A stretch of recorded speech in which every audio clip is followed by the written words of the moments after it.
Hi, welcome to another episode of TakChek or PekChek. I'm Aaron, I'm Nicholas. and we are an education lifestyle podcast where each week we discuss a topic and decide whether or not it is interesting, which is, TakChek, or frustrating, which is. PekChek.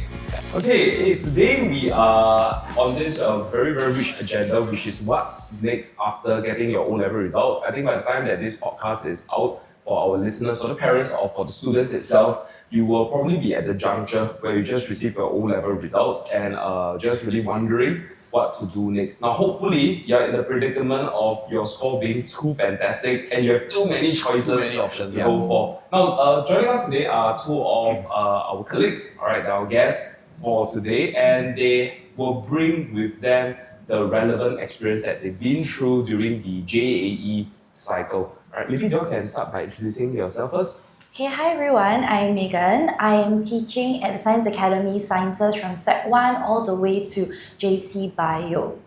Hi everyone, I'm Samantha. I teach primary school, primary 3 to 6, math and science. Okay, so maybe just walk us through, and also for the listeners, for Samantha and Megan, maybe start first with Megan.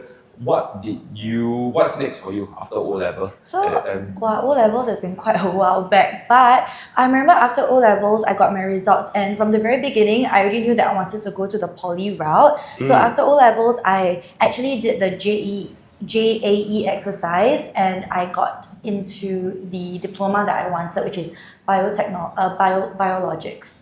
Okay, and Samantha yourself? For me, I actually didn't take O-levels. Okay, I was on okay. IP route all the way from Sec 1 all the way until JC. Okay. But I mean, in JC, we also meet a lot of JE friends and we also know how the whole exercise works. I always have this question, alright, because Aaron and myself, we went My through... experience was wildly different. was wildly different. Okay, Yeah. maybe we start off with yourself first. So, my confusion over here is that if you are the traditional O-level, you JE, you go to poly, you go to JC, there will be a portion of time that's being segmented out for orientation, right? So if you're the IP, do you like orientation of the orientation? Like, do you have like additional orientation days and all? Yes, we actually start school, I think about 1 week earlier than 1 to 2 weeks, I think.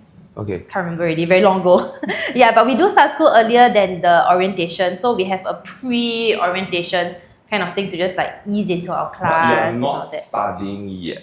No, There's no, lectures. no. Okay, No, so no, still no. like chill. Yeah, it's very Okay. chill. It's more like get to know the school, get to know the place, I see. like settle in, buy your uniforms and all that. Then after that, you will start your orientation together with everybody else. Okay. So there are two orientations. Something like that. So I suppose the first set of orientation is for, like, because the IP schools usually they're from separate schools. RGS, RI, or the UNOIA will have like the SCGS, Scenic, Scenics, Cat High. and Cat High. So just to get everybody to come together and to know each other. Okay. Something like that, yeah. So it's very apparent if you're watching this through the video and not just listening that two of us of much greater age compared to the two younger colleagues. Alright, so but I think this is the part that where we can just squeeze two of them over here. What do you think was our JAE at all time? Alright, just to give you a hint, it's radically different from whatever JAE that the O-level kids are going through now, which is they select their schools after getting their results. Do you Yeah. have any hearsay before on how terrible was our JAE at the time last time? You make it seem like the students have the option to choose, right? Yes. So is it you guys are entered into a school? You Okay, guys but get to when choose? Yes. and on using what benchmark to choose? What are the schools using to allow us to enter the institution since O-level results are not out? Any idea? Prelims. Yes. That's so unfair. No, how is it unfair? So if let's- last time during what will happen is we will take our prelims, then we get our grades. So I distinctly remember that at the end of my prelims, right, my total raw grade was 24 points. Oh, I couldn't go JC. Okay, it's bad by the way, 24. I think it's still the same. Yeah, it's still the same, okay, still the it's still the same. And you know how prelims tend to be tougher. So my raw grade was 24 points. But this is a tradition. Everybody goes through this. It's a rite of passage for all O-level students of our age. We will go to our teachers and then beg for marks. oh my The god. individual teachers and then beg for marks. Of course, there's some level of marks that really cannot give lah. But the chemistry teacher will be like, oh, okay, I deducted you for 1 decimal place here. Okay, then I'll close one eye and then I'll give you 1 more mark here, 1 more mark here, and then they'll slowly bump up our grade to give us a chance to go to JC. Okay. It depends on how nice the teachers are also. And this itself, you will take your JE itself, so your prelim, and use it to benchmark into your JC. And colloquially for me, and we read at that time, we call it the first 3 months, right? Yeah, the first 3 months. So we will be in our schools, all right? I think that was starting from November, December, January. That was after level. No. January. Was it November? No. Was it much later than the results? January, February, March. Okay. Yeah, So January, we will March. be in the JC of our choice while we await for our O-level results. So this is actually a double heartbreak. Because let's say you have a dream JC to go to and you enter there through the prelim, and then when your O-level results are out and you can't make it, wow, you really have to say goodbye to all the... They'll kick you out. Yeah, you cannot You cannot enter. Then you are plucked into another JC. Then Yes, you have yes. to know everybody once again. Yes. So you have to reorientate again from there. So the sentiments is a bit sour, especially if you didn't make it back to the choice of a JC. Again from So, there. I mean, in the past we had to do this because the O-levels was literally sent to Cambridge to mark. And now also, I mean, they're sending it to Cambridge to mark, but I believe the process has been expedited and a lot So faster. that's why now they're getting at the end of Jan rather than around March itself. from 2 there. months earlier. Alright. Okay, so let's not reminisce on the past, okay? I think they are the modern batch itself from there. So maybe start first with Megan, like you were so very determined that after your O-level results was out, you're going to go to the poly route. But was this more of like, I see how I do, then I go to poly, or no matter how I'm doing for my results, I'm going to go to poly? It's a no matter how I do, I'm going to poly route. I think because back when you are in secondary school, right, a lot of seniors, they come back as well. Then you also keep in contact with your seniors. So you have half of them or a few of them going to poly, a few of them going to the JC route, right? And I just feel that back then when you don't have much knowledge, right, a lot of people make JC sound very daunting and very scary because it is very rigorous preparation for your A-levels, which is only 2 years. But for the poly route at the same time, I just knew that I wanted to go because I also had the preempt that I knew what I wanted to take, what I wanted to do as a career in life. So I felt that going to the poly route gave me a step up in terms of like when you want to apply for a career, learning about the industry. Also at the same time, the poly had a lot of open house. So back then, the poly open house is very rah-rah one. Like you will go to each poly, then all of them are like got performance, got free things. Then at the booth, they really like sayang you and everything. So back then, going to the open house in poly just made it more appealing to people when you are like 16 at that age lah. I see. We should do open house for our pre-enrollment, right? For that. Then we do the rara, we sayang. Yeah, then inside get freebies. Yeah. Come in, right? Okay, but again, let's just debunk some of the common misconception that poly, I go there, I slack, I can still survive in poly. Are you going to debunk any of that? Yes. That So essence or that myth? the thing also when you went into poly, right, you hear how JC they're doing a Cambridge A-level like syllabus, and poly is more about what the industry requires from the students. They're trying to equip the students to be work ready.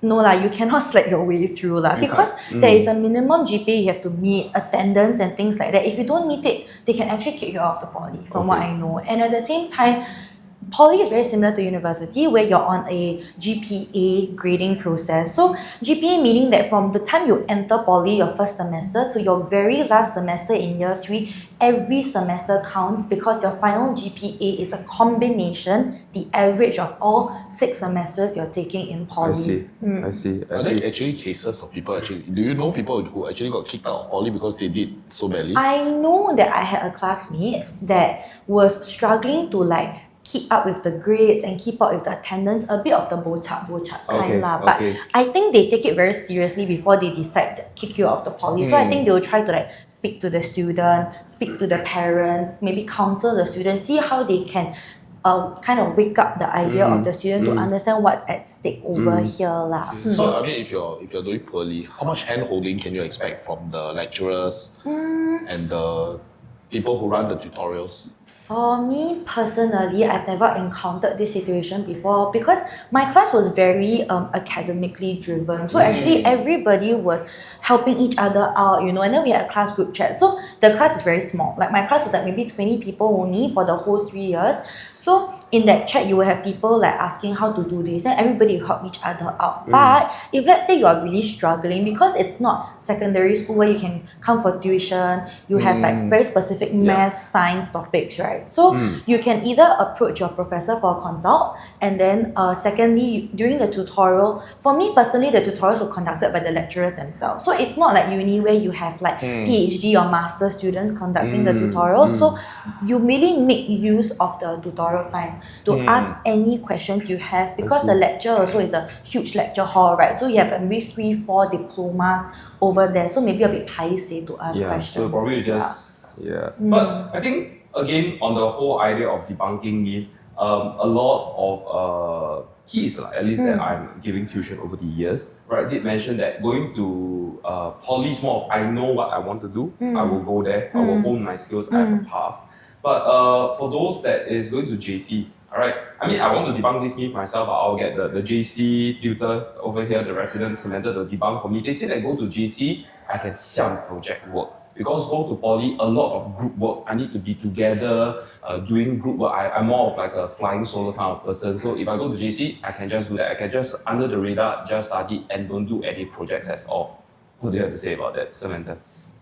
No lah, in my time I had one whole subject called project work mah. Oh wow. No lah. Siam like that, right? Yeah, the topic itself is called project work. You have to work together. You have to, for that one subject, it's gradable, it's on your A-level cert. How do you feel about that? Because me and Weiren, when we were in JC, our project work teammates were not up to our discretion. We were randomly assigned. So let me just share with you a story, okay? My tutor was quite, I think, has a little bit of a hellish kind of attitude, because we started out the year, we haven't have our group assigned. So the tutor gave each of us a nominal role of the class. So you have everyone's name on the class, but they asked you first to strike out your own name. Okay, then after that, you have the numbers 1, 2, 3, 4, 5. So the teachers ask you to assign numbers to the person. The lower the number, the lesser the likability of that person. So you'll be surprised, I was like, okay, wow, this was such a private exercise, okay, then we assign the numbers. So what happened, the tutor tallied the score in an Excel spreadsheet and Show everybody. no, they didn't show everybody. They will use you as a proxy because you assign 111 for, let's say 5%, right? They will try their very best, right, to assign all these 111% to your group. So basically, they weighted each of your likability as a score. So they assign everyone such that the average score of everyone in the group, the average is the same. So if you're very likable, it's very likely that you'll be paired with the people that is very unlikable in the class itself. Oh my god. Oh my god. So they weighted your likability as a score. Oh, that was very, very devilish. That's super evil. Yeah, so I'll be honest with you, I didn't have a good time doing project work. Alright, so I don't know whether I'm the one that's weighted high or weighted low lah. Alright, but I think the idea here is that you can't choose your group members. It also just cannot tell you that you have to suck it up. Just really make sure that you make the best of what you have. Samantha, could you choose your group members? No, I couldn't. So my teacher grouped us according to our register numbers. So like 1, 2, 3, 4 was one group, then 5, 6, 7 was one group. It was Not as it's not as troublesome, yeah. but it was still very random lah. But I had the unfortunate situation where one of my group members was not contributing. He was actually It's the leech. he's not leeching. He's like so on our Google Docs, he would like edit out the things that we did and replace with his own things. Oh, this is very common. Because he felt like his own He things feel were that better. Oh. Yeah, so then it made okay. all our efforts like go to waste kind of thing. Okay. Then sometimes we didn't agree with his pointers, so we were like just a bit annoyed with Okay. him. Yeah. A bit. But A bit lah, but must say a were bit you lah. very diplomatic and in trying to air out your displeasure with this particular group Super member? diplomatic. We went to the teacher. Oh, okay.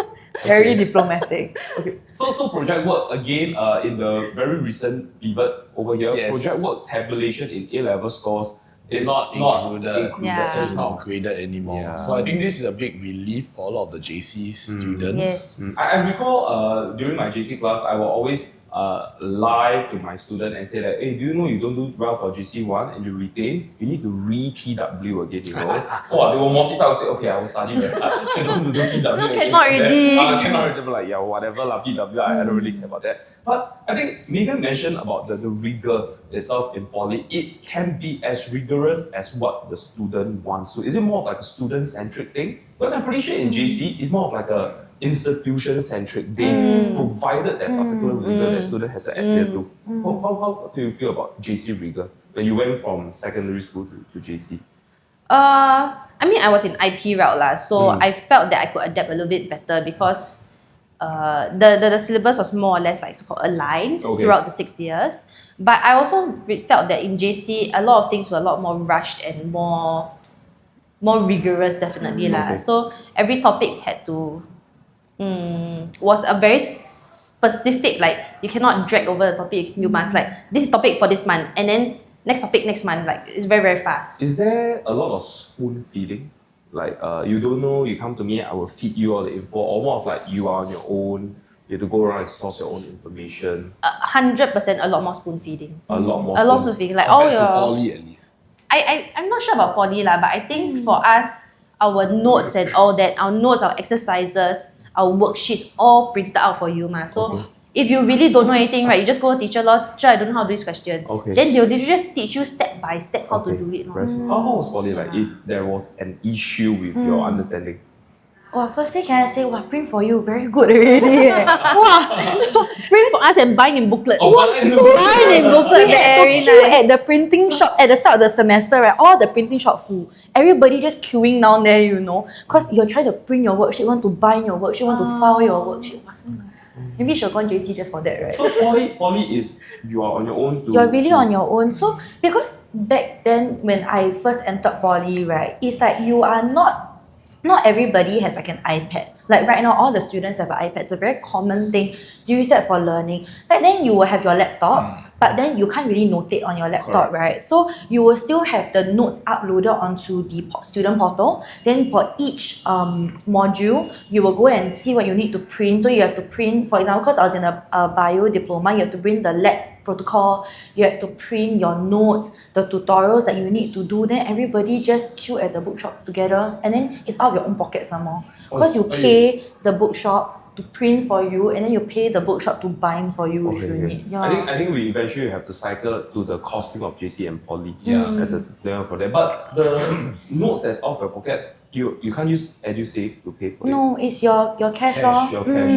Okay. JC is is it you have to pay for it? You have to pay for it also. So there's this the like class treasurer, right, will collect the money. yes. But it's delivered fresh off the oven to the class to be passed out to all of you from subject wrap or So something. the like class that. treasurer, I remember, will collect all the money, then they'll go to the bookshop uncle, then they'll pay the bookshop uncle, then collect all the notes. yes, correct for the I see, class. Something like that. Yeah. So I just like to also check with Megan, alright, because Megan eventually went to university. I think we were in the same course, right? Yes, Same yes, course, right? correct, Okay, yeah. so I didn't get a chance to ask you, but there was also, I don't know, is this a myth or have this been established? Or I can maybe help you out with that. The whole idea that you will get a discount in your tenure in university if you were to practice a similar course as your diploma in uni. Definitely. So because my course was a bit of a hybrid, so it had biology involved, but also a bit of chemical engineering. So actually,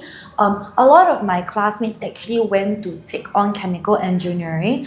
I think I'm the only one and another friend of mine who took biology in university. So actually when you go into university, right, the great thing is that if you did well in poly for certain modules, you need to get A for those modules, you can get an exemption. Okay. So the issue with the exemption process is the university only compares the name of the module in your transcript to what you are going to be taking in university. So what happened was, I remember my diploma was only able to be granted 3 maximum exemptions, but I only got granted 2. Okay. So in one of my semesters, I went to the class, I sat in the class, and then I realized, I learned this in poly already. So what I did was I actually emailed the university and they told me if you feel that you learned this in poly and you did well for it, you need to go to the poly and ask them for a write-up on what you actually did for this course. So I did that. My lecturer was very nice. He got back to me very quickly and then I submitted this as an official document to the school, then they could grant. Okay. So for poly students, if you're going to university, you have to note that if you feel that the content is similar, you can always check with your lecturer, submit to the university, then you see from there whether you can be granted the exemption. But is it fair to say that we are looking for like a 1 year discount per se? No, definitely not 1 year because like I said, depending on the university, depending on your diploma, you can only be granted, I think, up to 4 exemptions. Okay. So my friends that I met in uni, we are all from poly, but different poly courses. So one was from biomedical, one was from biotechnology, I'm from biologics. So my diploma could only be granted 3 exemptions, but they could be granted 4. Okay, well, I'm just curious because university are all cumulative GPA. I think 4 of us were all sure of that. But what's there to stop me from not using the exemption? And since I'm already having some prior experience to this module, I'm just going to do it again. I can help to pull up my GPA. Is that something that some people will do? Yes, so I had a friend. She had an exemption from a organic chemistry module or a bio module, and she wanted to take the module in university because it was a part 1, part 2. Okay. So she was exempted from part 1, she could take part 2. She decided to take part 1 because she wanted to recap. Okay. Or she wanted to pull up her GPA. So nothing is stopping you. The school can grant you the exemption. You can email the school to tell them that I don't want to be granted exemption for this. Yeah. Okay, so this is if I'm not wrong, JC also there are some you're entitled to some exemptions when you go to university. Yes. So and JC is more really? yeah. Yes. Why I didn't get any? For myself, when I was so I did physics, right? So because I got A for math, when I went over to my physics degree, like they granted me an exemption for one of the math modules. Oh. Yeah. And you took it? I took it. Okay. Yeah, you do get exemptions from in A uni. few. And I think it's not as complicated as Poly. It's definitely not as poly, complicated. where In you fact- have to match the name. Yeah, in fact, if you go on some uni websites, I know SMU website has lah, they already tell you like, please input your grade here for this particular A-level subjects. And then they'll tell you automatically like, oh, you can be granted exemption for like calculus, if you get A for math, or you can be granted exemption from like creative writing if you got A for GP, that kind of thing. And like how many elective exemptions you can get and all that. So it's a lot more easier straightforward. It's easier because I think A-levels is standardized exam at the end of the day. lah. Yeah. But on the note of poly going to uni having sort of this discount for the exemption, I think we have to talk about this, alright? And Megan definitely will have peers at JE went over to JC, right? But I hope you do not have the unfortunate peers, alright, that witness the bloodbath of JC1 promotion examination. So maybe Samantha walk me through that. How savage was your school, or at least your friend's school, in terms of their willingness to retain the JC1 student if the promotion exam criteria was not being met? How was it like? My school wasn't very savage. Okay. They actually talked and counseled the students who could barely promote and who could not promote. Then those who accepted the counselling, they promoted lah. But then some were put on probation. Okay, probation means pending like a lecture test result, that kind of thing. Pending. I'm not sure about what the probation constitutes lah, but then most of it was definitely pending on your first exams in J2. Okay, because I mean, if you are unfortunate enough, alright, that you were to go to JC, you retain, and you go over to J2, we are looking at a 3 years tenure. That kind of like equals to a poly tenure from there. But personally, alright, I have taught students before who were retaining for JC1. They went on to JC2, but they decided to not take their A-level for that year because they felt like they were not prepared. So they literally stretched the JC course into a 4-year course from there. And this particular student is the gender of a male. And then there was national service obligation. And that was a 6 years detour. You know. I think it's easier. Wait, so did he do his A-level first, then he went to national service? Or? No. So JC2 itself, so JC1 retain, JC2 don't take A-level, then he went to uni already. Go Sorry, for went to NS, my bad. Alright, then during NS first year, A-level private candidate. Oh. Yeah. So this was actually dangerous because usually for most of the males in A-level, after they get their grades, they are usually in NS and they usually get their results then, they get their course allocation and all. So he was sort of like playing like a U-turn kind of a game. He go to NS first because of the obligation and then he take his O-level. Unfortunately, he did pretty decent. But it's just like there's a current fear that I might not be, able to get the course of my But I know that people say that males have this advantage where if you don't do so well in JC, at the very least you can make up for it and take the A-levels again as a private candidate during your NS. Yeah. But I mean, at the same time, depending on your vocation, you may or may not have the study or the may or may not have the time or the discipline to go and study. So based off your knowledge, between JCs to JCs at your time, from JC1 to JC2, was the promotional criteria very exclusive to different schools or it was quite generalized? Exclusive You meaning were like doing the secret. H2, H1 thing, Yes, right? yes, Did they yes. does every school have their Specify, own yeah. specific way of promoting you to the next level? Because based on my knowledge, there usually is a 3 H2 pass, right, and GP must pass. But what constitute as a pass could be an S, a sub pass, or could be an E itself from there. Yeah. I'm not too sure about other schools and what their criteria was, but our promotion criteria was very clear to us. So was it a pass constitute as an E or an S? Pass was constituted as an E. An E. If I remember correctly, it was an Okay. E at the time. Do you remember what your promotion criteria was? No way. Long ago already. Yeah. It's fine. Okay. But I remember as long as you pass, as long as you don't get used for everything, more or less you're safe. Okay. What about for poly? Like this is the uni semester style, right? You don't follow the traditional school holidays anymore already, right? No. You have like the 1 month in November, December, if Yes, I'm not wrong. and then then the the- prolonged 3 months yeah. in July. It's June, July, August or something like I that. think around there. It's been a Okay. while because now I think the holidays for poly and uni are about the same, but they differ here and there as well. But it's the same concept. You have a summer break and then you have a winter break and things like that. So I think the interesting bit about JC and Poly itself is that Poly will have the apparent internship program. Yeah, maybe you want to walk our listeners through how does the internship, when does it start and how does it work? It differs for every diploma. So for my diploma, it was a little bit different because every diploma I think was like the 20-something week internship program, but my diploma, it was compulsory for everybody to do an extended internship program. Compulsory, okay. So I had to do like 30-something weeks for my internship. It was very long, like 31 or 39 weeks. It was a very, very long internship, about 7 months Okay. almost. Yeah. So how the process works is usually it's towards the end of your diploma, so like year 3, maybe first or second semester. And then this one is where it is a little bit spoon-fed compared to university for internship. So the school will ask you to help you guide you how to write your resume, and then they will submit the resume for you. Okay. And then at the same time, you're given a paper. So you can rank like what positions you want to apply for in the companies and maybe like what companies you hope to get. So I remember I listed like maybe 3 companies and then like you rank from 1 to 8 the positions you want. So together with your resume, the school submits it to the company. Then from there is where you're a bit on your own. So the companies will contact you for interview, and then if you get the position, then I think they will inform the school as well as yourself and things like that.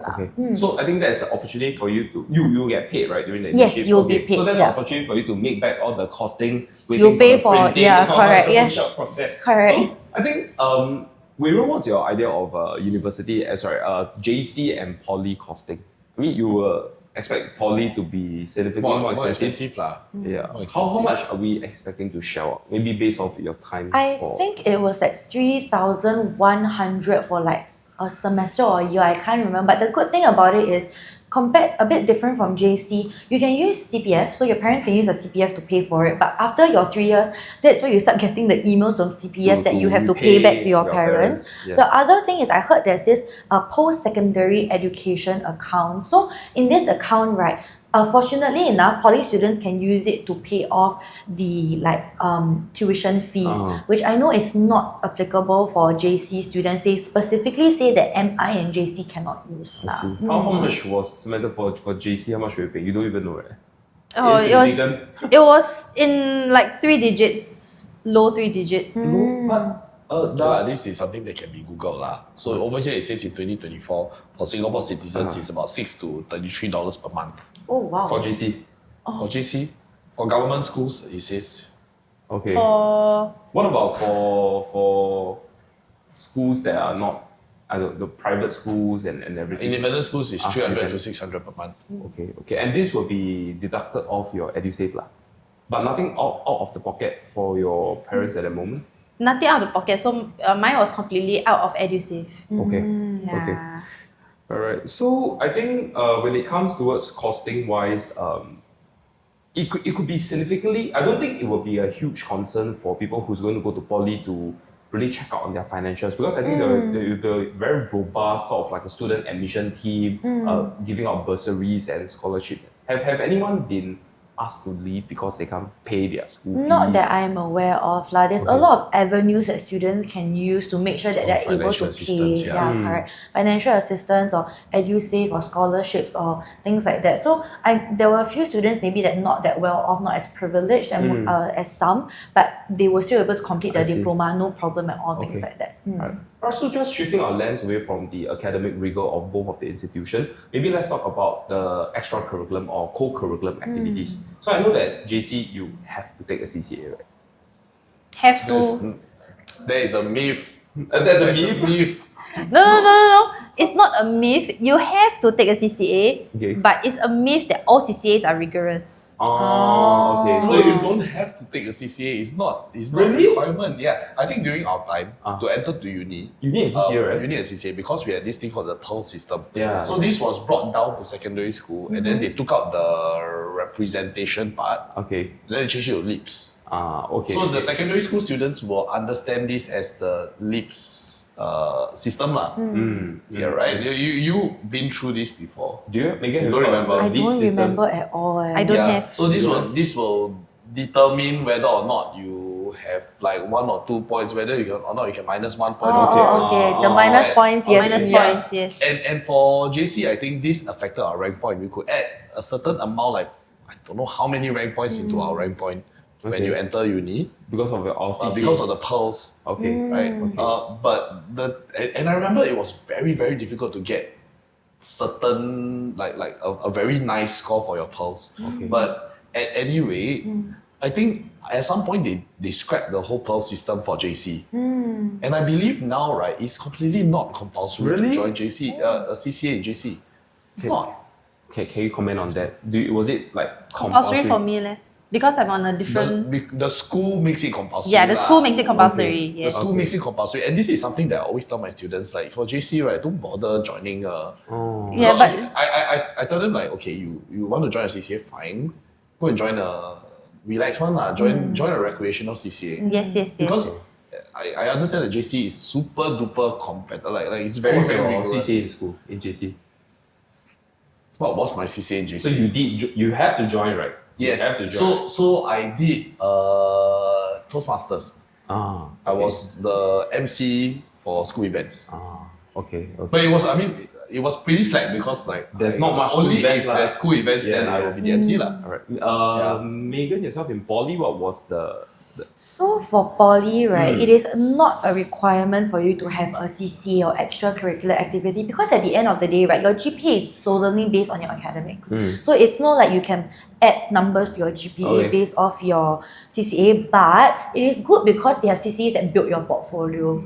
So when you apply for university, you can have a range of whatever. And also from what I understand, because poly, it's a lot of like events you can take part in to also build your portfolio from Okay. there lah. So it's mainly to fluff up your portfolio. Yeah, really it's just for portfolio purposes. Samantha, your CCA will be I was in the Econs and Current Affairs Club. Wow. We meet once a week on Wednesdays for 2 hours only. to do real stuff.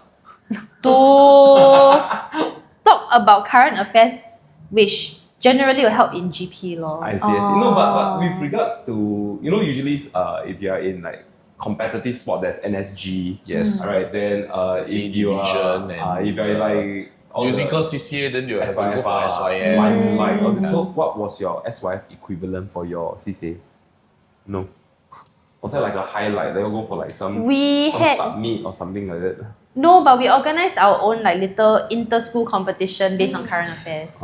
Inter-school competition. Yeah. Okay. Yeah, so we had like Is it invited. like some sort of like mock UN? Do you participate in mock UN and this kind of thing? Or Not for us. The mock UN one was participated by, funnily enough, the students in the historical society. Oh wow. okay. I mean, they merged it now lah, but our little competition is just like we invite students from other schools and you come and take this quiz on lots and lots and lots of current affair things all over the world. So your CCA was quite slack lah. It was very helpful to Helpful. very helpful, yes, very helpful. Commitment, but Yes, helpful. very Help helpful. GP. Yes, So very Megan, helpful. what do you take any extra? Yes, I extra- did. And So I was in this CCA very interestingly called the communicators. I kid you not, it's really called that, but I kid you not, it was a very useful CCA because in that CCA, right, you learn a lot.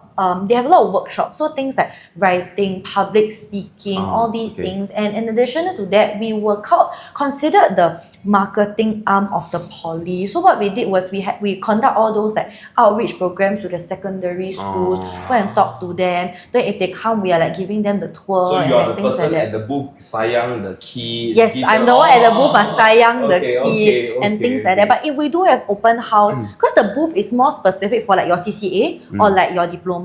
So I remember that time during open house, my CCA mates and we were like helping with the huge like, auditorium thing. So we had speaking, ushering people in and like things like that. Yeah. Okay.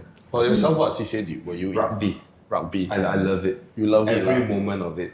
But do you feel that your rugby training, like the sports training, especially like leading up to AD or NSG, like do you feel that it took away your study I think time? for JC1 leading up to promo, I think it definitely distracted me from promo lah. Because we were preparing for ADIF. Yeah, ADIF is every year. Alright, so if you were decent enough as a J1, they will fill you in together with the J2 to go and participate in ADIF lah. So I got fielded in. Alright, I love the sport a lot, but then didn't have time to study lor. So I mean, I don't know if anyone will hear about that, but my mathematics, that was when I started tuition in my life. I never had tuition in my life before, but I remember at that year, my JC1 promo examination for mathematics, alright, was 3 out of 100. Yeah. I think you tikam also can get a bit better. exactly. I just read a random Yeah, number. then that also was when I started going for tuition lah itself. From Okay. there. Yeah, 3 out of 100, 3 out of 100. Yeah.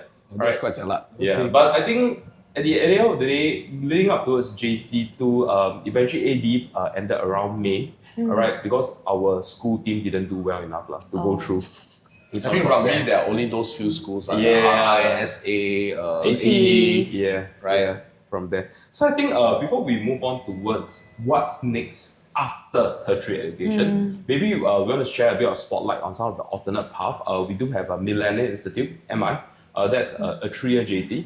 All right, and I think there's also Institute of Technical Education. Right, there's also ITE. And strangely enough, I do have students who, I don't know how they do it, I want to add a bit more to that, is that they got actually the ability to obtain scholarship by overseas university. So actually after O-level, they just went Go abroad. straight to Yes, university. they will do 1 year foundation year. All right, so rather than the 2 years in JC, 1 year foundation year, and then after that they are launched into universities. All right, so maybe we first talk about MI. Right, so fun question. All right, do all of you know what was the original tenure for A level? How long was it supposed to be taught over? It's supposed to be 3 years, right? It's supposed to be 3 years. It's supposed to be a 3-year course, Yeah. if I recall correctly. Yes. It's okay. Do you feel better now? It was not supposed to be squeezed into 2 years. And in fact, we didn't really have 2 years, you know. I mean, It was if we went 1.5 on years. holidays, Yeah, I know it's 1.5 years for It's- all of you. It's crazy. The teaching is 1.5 years, because after that in July of J2 is prelims already, Correct, so correct. finish syllabus. Yeah, you know. But you remember our time, we only have minus of the Minus 3 of months, the first right? 3 months. So Yeah, ours was because ours. No one Ours was- studies during the ours first 3 was months. 1 year, Yeah. 2 months to cram a 2-year course It's itself from crazy. there. 3 years, Yeah. right? 3-year course. Yeah. Wow. So actually MI, Millennium Institute itself, I'm not sure if they still have maintained the 2 campus. I know there's one at Tota. Then there it's supposed No, to I think they consolidated. they consolidated itself from there. So I do have students after O level, they went on to MI. alright? And they did fairly decent after that. And they find that the pacing was a little bit much more relaxed. Yeah, but I think for at least ourselves, when we're doing tuition over here, I don't know about you, I find it a little bit difficult to assess if I have an MI student in my class. Yeah, because it's how very right? difficult to bridge them and then fit them into our syllabus. Because their syllabus is, because they spread it out so much. Yeah. So I don't know how well we are catering to what they need in their schools as well. Do you know of anyone that went to MI? I do. I had a friend that went to MI, but we didn't really keep in contact. But I think she did well because I see her around school and university right now. So I think it's pretty okay. But like speaking about the bridging to the MI and JC syllabus, right, I feel that at the end of the day, the MI students have to cover whatever we Yeah, are of course, covering. of So course, of course. it's kind of like they have the information now, then it is like they can recap a little bit more down the the school road and is things like that. covering, Yeah, yeah. correct. It's just that from a tuition perspective, sometimes it's a little bit difficult to cater to what they need within our JC course at the very least. But I actually used to have colleagues from MI? in the school. They taught in MI? Yeah, in the JCs that I was teaching in, I had colleagues who not just taught at MI. I had colleagues who were actually from MI. Oh, alright. Yeah, so they did well enough to Okay. go to NIE They will and still then take it out. the same A level as everyone else, right? Yeah, it's still You the same just have exam. more time, I guess. Yeah. You know, we always hear of people, I won't say always, but we do hear of incidents where students drop out of JC and they enter poly. So for this, in Chinese, 插班生, suddenly they go into the poly. Where do they start at? Year 1, year 2? Year 1. Because you don't have the foundation to direct into year 2. I don't think anybody has the foundation to go into direct year 2 in Okay, poly. but they will start at year 1 sem 1 or year 1 sem 2? Year 1, Sem 1. Okay. Yeah, from what I know, because I had a few friends from like secondary school, right? They went to JC. A lot of them drop out after the first year. Then they go to take a poly diploma. I also had a classmate where I didn't know about this until later on, but she actually completed her A-levels already. So she did the 2 years in JC, but Okay. for some reason she was in the diploma with us and she also completed her diploma with us. So what, she did A level and diploma? Yes. Did she do well for her A levels? That's the thing I'm not very sure about. So I don't know whether it was she kind of felt that she wasn't ready to go into university and wanted like a stepping ground So she did in poly, A-level. or maybe she didn't do well enough, and to her, I don't want to go through the rigor of A levels again as a private candidate. So I'd rather just go to the poly route because, like I said, if you go into poly, most of the times, or a lot of my friends in poly, we all kind of knew what we wanted to do already. So maybe she kind of figured out what she wanted to do and she just went I see. from Samantha, there. yourself, friends that went out of JC to go to poly? There were instances, but no one that I like personally was in contact with. Okay, okay. Yeah. Yourself? I think at our institution, I think definitely students that we have taught before. I can think of a few Okay. instances lah. I see. I Yeah. see. From there. Okay, so let's talk about what's next after tertiary education. Itself from there. Alright, so I think this is the part that is also another myth that I hope to debunk. JC easier to enter uni, poly tougher to enter uni. Alright, maybe we go from the JC side of things first. What do you think? I would say as long as your grades are good, it is easy to Okay, enter uni. what? Because now we are using the rank point system. Yes. And I think it's still tabulated over 90 rank points. No, right? no, no, Yeah. no, no. Out of 70 already. Because PW is taken. Because they take out PW, they take out the H1. Okay. So back in our time, again, I think this disparity in the time itself, we still actually have booklets that was given by the major universities, and they will tell you the course prospectus. They will tell you the scope of work in the course. But more importantly, they will publish this very vague entry requirement. The indicative Yes. Grade grade profile, yeah. But they, at least from what I remember, it wasn't much on the rank point. They used this term called good grade in chemistry. Good grade in math. But what is good? I'm not sure. Yeah. Yeah. So I think it was a very, very big thing for us. Nowadays, they release this thing called the indicative grade profile. So you can actually see, like, if you want to enter medicine, for example, then what is I think they give the 90th percentile. 90th and 90th percentile Yes. and the 10th percentile, yes, I correct, think. and the 10%. So You can agak in between. yeah, that you was can the agak, way. yeah. So if your grades fall somewhere between there, you know that, do I have a strong chance? But sometimes it's a bit hard to tell because what's the equivalent of let's say you get they say that the you get a B, C, C, but then let's say you get an A, B, C. Like it's a bit hard to tell like what's the whether or not you'll be accepted into the course. Yeah, I'm also not very sure how are the grades weighted according to the relevant subject. What if you got, let's say we're using medicine as a benchmark again, what if you got an A for GP? And just to tell you first, medicine, right, is A for an A for both sides. The 10 percentile and the 90 percentile. Yeah, so let's say we are talking about fringe cases of triple A, B, alright, of which person A, the B was from English, and person B, the B was from chemistry. Like they weigh the different it's hard to tell.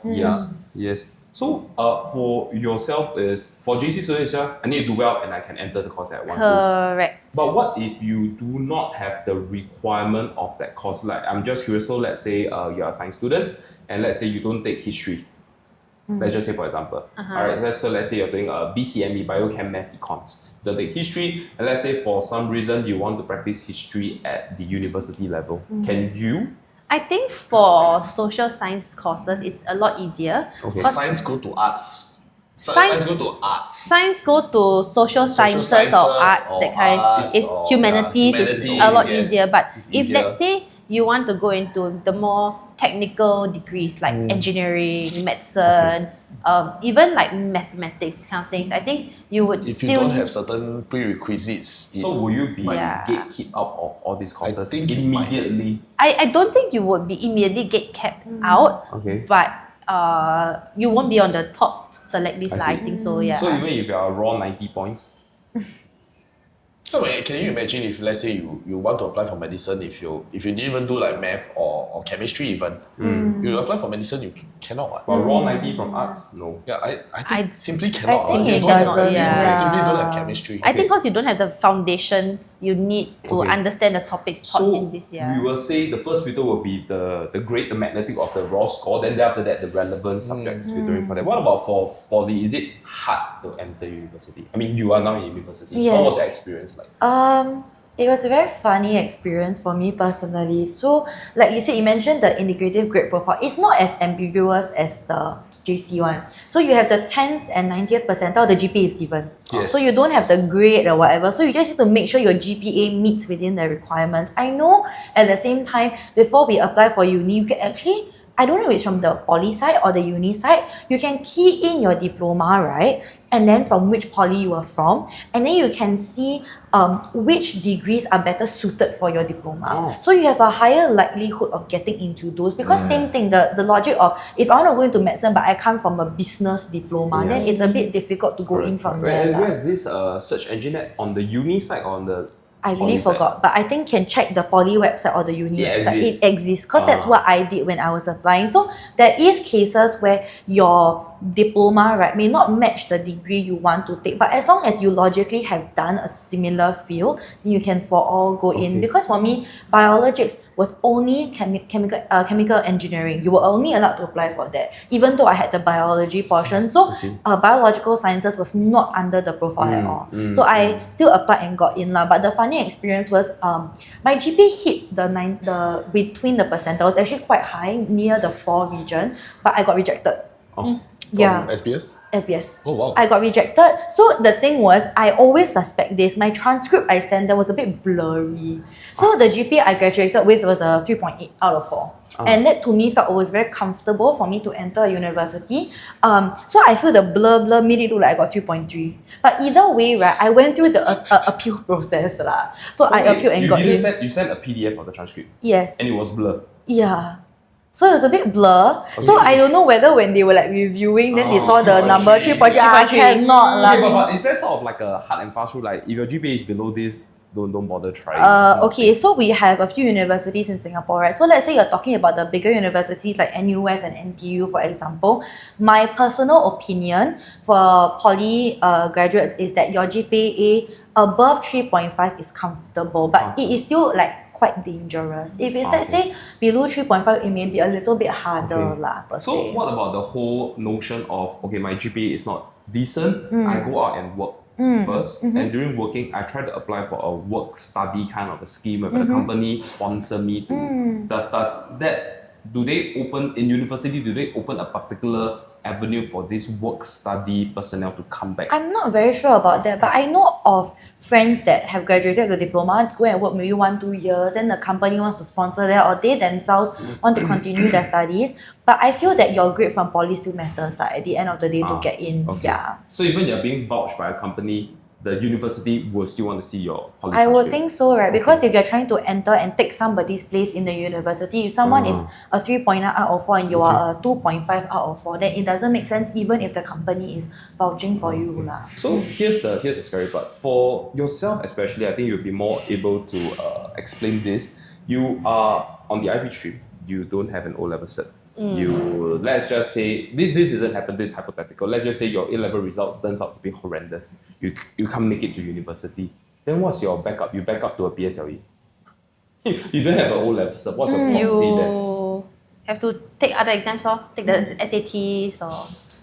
Yeah. So you have to consider other tertiary avenues, which is like Correct. to go, okay, but what if you still want to remain, because I would believe SAT or those Ivy League schools are all in the United States, right? So what if you want to remain in Singapore, you don't want to go? I think Singapore universities also accept SATs. Okay. Yeah. But you have to study all over again because SAT is a different syllabus. So that would be a, sort of like a gap year lah. Yeah. You will take gap year. Otherwise, you retake the A levels. So. And have anyone word for word followed from Grace did fairly decent for PSLE, went to IP, then went to A level and got slaughtered there, and then they are headless and they have no place to go to? Have. You Have. witness. Witness. Okay. They went to private unis in Singapore. Okay. Okay. So Pay if lor. you can also pay your way through to tertiary education lah. I see. All right. So I think the idea over here of moving over from tertiary over to university, and we want to end off with this. Trying to do this up in a more of a holistic way is what then is your employability. So let's say we just put it as a benchmark. If you come out from poly and you just come out from A level, you're not pursuing university at all, employability wise. Is it really still fair to say that the common myth is, then in this case, your diploma has an edge over A level student? What do you think, Samantha? I would definitely say diploma has an edge over A level students. Only because diploma has a lot more relevance to that particular industry, that particular job that you are applying to. But A level, our syllabus is a lot more vague and broad. It's not so industry specific.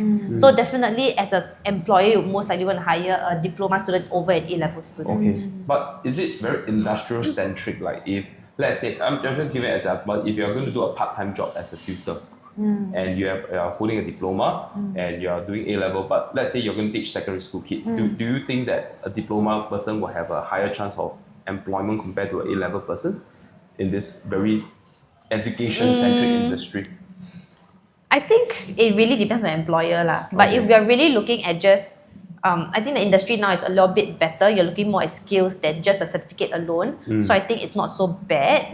But definitely outside of like the education sector, right? Where let's say you're going engineering, you definitely would prefer a diploma holder with engineering skills over like a JC kid who has Generic like, A level. very generic, like I mean, nowadays, like when we are, parents are quite discerning now lah. So if let's say you want a tutor for the kid, right? I think the parents will look at either your diploma or your university degree. Some parents don't mind that you are not a graduate as well.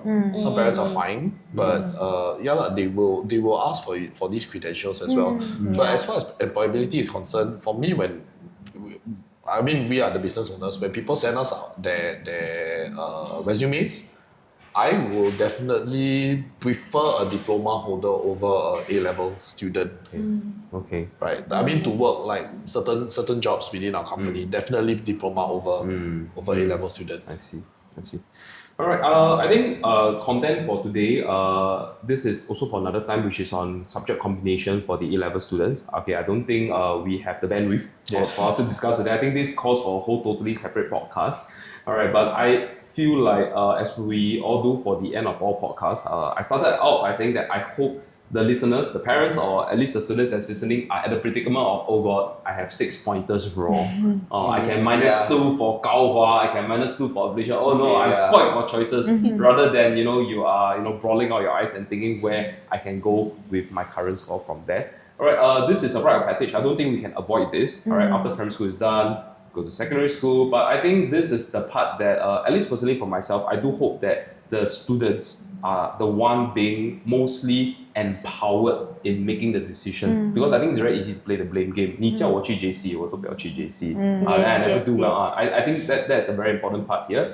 So generational shift, I think there's a paradigm shift in mindset that a particular institution is better than the other particular institution. Right? I think even we did see like the shift in students going more towards poly, going towards diploma and all from there.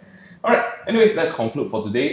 We start off first with Viren. Do you think this is a TakChek or PekChek topic? Oh, I feel that this is a very exciting time for all the O-level students. So definitely for me, it's a TakChek thing. It's a TakChek thing. Yeah. Megan, yourself? So for me also, I feel that's a very TakChek thing because you are experiencing something new in life. You know, you're gaining a lot of independence, you're furthering your studies, furthering in life. So yeah, very TakChek for me. Samantha, yourself? Very TakChek thing because it's very like what Megan says, a new phase in life. So please attend as many open house as possible. Yes. JCs also have open house. Polys also have open house. The poly go and sayang you and rah with you. all of them have open house lah. So just go and visit as many as you can, then figure out which one best suits your learning abilities and what you want in life. So very TakChek, very interesting life. Okay. Yeah. I agree with the rest of them. I think in the students' perspective, I think this is a very TakChek moment because I think when you were going from primary school to secondary school, you were just following the system. Alright, I just had to go. But I think now you actually have choices. Alright, and like I say, I do hope that you do have a say in your choice on the tertiary education. But from the parent side of things, maybe we talk about this, alright? A little bit special. What do you think we learn from the parent side when your kid is going through this phase? Is it I don't TakChek know. or To PekChek me, thing? I will feel also very, very excited lah. If it were my kids, yeah, I would feel that it's a time to explore new opportunities and new possibilities. So for me, still, it's a TakChek. TakChek overall? Yeah. Megan, from the parents' perspective, what do you think? I would think it's very TakChek for the parents, right? Because they're also going to experience this. Their kid is growing up. We can help their kid make these decisions together. You know, it's a very bonding process. I feel. Because for me personally, that's what happened. My parents and I had a lot of fun time trying to figure out where to go after that. Okay, yourself, Samantha? I didn't need to choose lah. because I was my browse. But okay, but my other moment of choice was from JC to uni lah. So the choosing uni process was a very TakChek thing. My mom went to every single open house. She was more excited about open house than me. She'll be like, she'll tell me, she'll go and Google and tell me, hey, this uni got open house on which day? Make sure you go. I'm like, oh, okay. Okay. I think for myself, I'm just going to sing a different tune now. But for me, I feel that if we're going to tertiary educations like JC and Poly, for the parents, I still think it's a very TakChek kind of thing because I think you are now fully engaged. You are seeing your child becoming a young adult, making valuable decisions, and they have to live through the consequences of the decision. Okay, I'm a little bit more sentimental, but if my child will be now going from JC or diploma going into university, for me, I think it's a PekChek thing. Alright, because I think she will now tend to want to stay in the school, want to come home. I won't be seeing her that often and all. But again, I think when the birds need to leave the nest, they need to leave their nest lah. Alright. Okay, well, do hope that this podcast here do shed some distinguishment between JC and Poly, and hopefully it can help you to make I won't say a wiser choice, but at least you can live to the expectation of what choice you have made. And I think that's really important. Alright, you can leave your comments, alright, for this particular podcast in our YouTube, our Spotify, and all our socials. But I think more importantly, if you have any questions at all, you can just leave it out to us in the comments and we'll try to answer from there. Alright, all the best for your results, everyone. Thank you. Thank you.